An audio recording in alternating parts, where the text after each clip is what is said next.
Quero saudar a cada um dos nossos amigos e irmãos com a paz do Senhor Jesus. Estamos juntos hoje iniciando mais um estudo no livro de Atos dos Apóstolos. É o estudo de número 12 que nós estaremos fazendo esta semana. O nosso estudo estará baseado em Atos capítulos 24, 25 e 26. Leia aí em sua Bíblia para que nós possamos aqui, quando formos comentando, vocês podem ir já assimilando o que nós estamos estudando durante a semana. Eu fico muito feliz em poder estar com vocês mais uma vez e também agradecido a Deus porque Ele nos concede esta oportunidade de estudarmos a sua palavra. Se você ainda não se inscreveu no canal Hora Tranquila, inscreva-se, dê ali o seu curtir e também compartilhe com outras pessoas para que outros possam também ir conhecendo sobre a vontade de Deus para com cada um de nós. Nós iremos orar.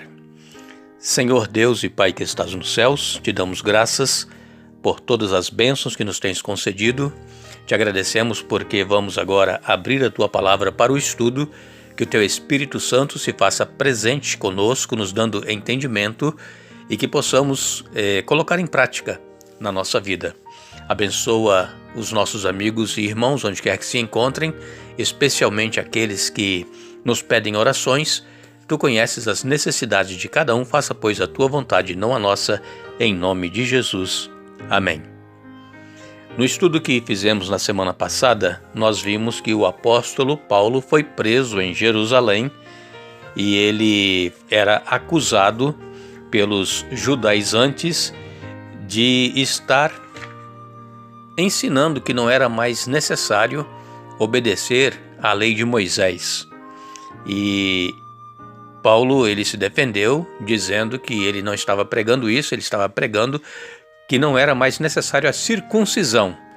A circuncisão já não fazia mais parte para que a pessoa pudesse ter entrada na família de Deus, fazer parte da igreja de Deus.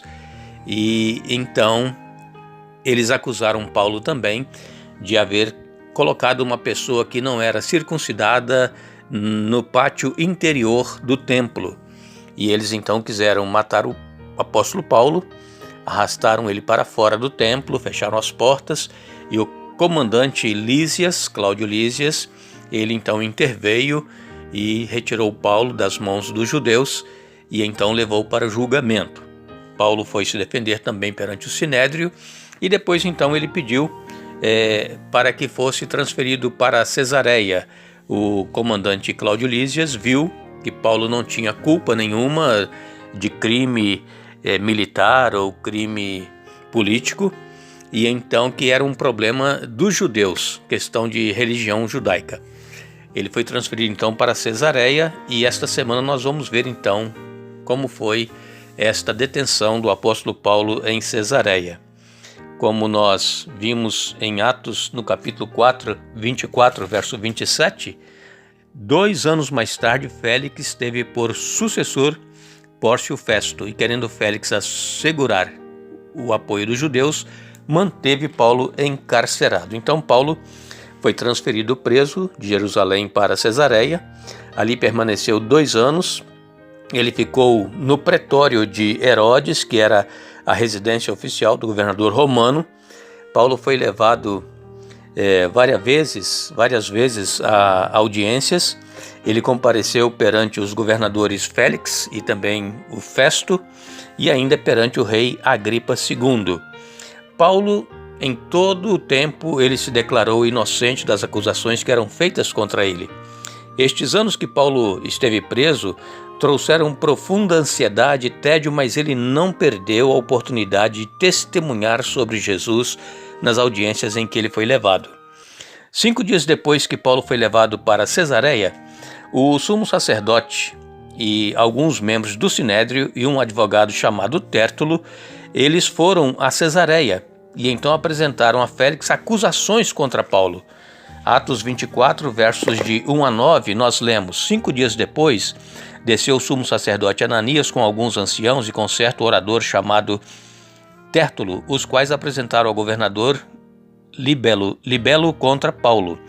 Sendo este chamado, passou Tértulo a acusá-lo, dizendo: Excelentíssimo Félix, tendo nós, por seu intermédio, gozado de paz perene, e também por teu providente cuidado, se terem feito notáveis reformas em benefício deste povo, sempre por toda parte, isto reconhecemos com toda gratidão. Entretanto, para não te deter por longo tempo, rogo-te que, de conformidade com a tua clemência, nos atendas por um pouco, porque tendo nós verificado que este homem é uma peste e promove sedições entre os judeus, esparsos por todo o mundo, sendo também o principal agitador da seita dos nazarenos, o qual também tentou profanar o templo, nós o prendemos com o intuito de julgá-lo segundo a nossa lei. Mas sobrevindo o comandante Lísias, o arrebatou das nossas mãos com grande violência, ordenando que os seus acusadores viessem à tua presença. Tu mesmo examinando-o poderás tomar conhecimento de todas as coisas de que nós o acusamos. Os judeus também concordaram na acusação, afirmando que estas coisas eram assim. Então, aqui Tértulo, um advogado, começou a elogiar Félix e tal, querendo fazer com que ele se sentisse poderoso, porque ele era o governador, E então ele depois pede que Paulo seja entregue para que seja julgado pelos judeus. E Paulo, ele então se defendeu das acusações, dizendo que eles não tinham testemunhas lá daqueles que viviam na Ásia, do que eles estavam acusando Paulo. Isso está em Atos 24, versos 18 e 19. Paulo disse assim: E foi nesta prática que alguns judeus da Ásia me encontraram já purificado no templo, sem ajuntamento e sem tumulto, os quais deviam comparecer diante de ti e acusar se tivessem alguma coisa contra mim. Então ele não tinha nenhuma testemunha que provava que ele havia quebrado as leis judaicas. E então, o segundo ponto que Paulo se defendia é que os judeus só podiam falar da audiência de Paulo perante o Sinédrio, Atos 24, verso 20. Ou estes mesmos digam que iniquidade acharam em mim por ocasião do meu comparecimento perante o Sinédrio? Então, Paulo esteve lá perante o Sinédrio e eles também não tiveram acusação contra Paulo. E eles não tinham nada que acusar a não ser a crença que Paulo tinha na ressurreição. Era este o problema também agora, porque no Sinédrio Paulo falou que ele havia se encontrado com Jesus no caminho de Damasco e viu Jesus ressuscitado ao lado de Deus Pai. Quando Jesus o interceptou, disse: Saulo, Saulo, por que me persegues? E então ele viu Jesus ressuscitado.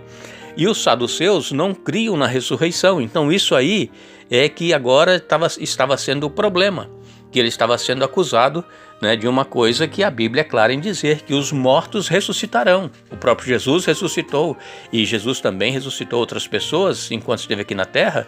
E, enfim, os saduceus só criam nos primeiros 5 livros da Bíblia, o Pentateuco. Mas este assunto da detenção de Paulo em Cesareia, nós estaremos então aqui esta semana, tratando nos capítulos 24 até o 26, e vamos ver o que foi que aconteceu com Paulo então, a partir desta ida do sacerdote e de alguns membros do Sinédrio e também esse advogado ali em Cesareia. Que Deus nos abençoe, que Deus nos dê um bom dia, mas lembre-se, buscai, pois, em primeiro lugar o reino de Deus e a sua justiça, e as demais coisas vos serão acrescentadas.